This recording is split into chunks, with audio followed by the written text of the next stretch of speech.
So since this is a geometric sequence from -4 to this number, so let's call the missing numbers A, B, C. -4 to A, multiply by the common ratio once. To B, multiply it again. To C, multiply again. Finally, to this number, we have to multiply R one more time.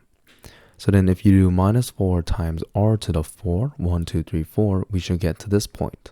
So this is just equal to, in improper fractions, -243/8. Okay, and then we want to divide both sides by -4, and we get R to the 4 is equal to 248 divided by 32. The negatives cancel out. Then if I take the fourth root of both sides, I get plus or minus 1.66. That's what it approximately equals to. This tells me that A, B, and C, for the positive case, I'll have -4 times R once to be A, right? So -4 times 1.66. For B, we have to multiply -4 by R twice. So -4, 1.66 squared.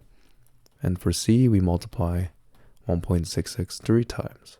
Okay, but for the negative case, when R is equal to -1.66, right? This tells me that here we'll get minus times minus, so that'll be just the positive version of this.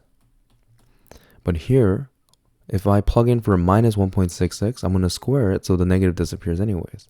Right, so I'll keep this the same. But over here, if I put in -1.66, the negative cancels out with this negative, so I'll get the positive version of this.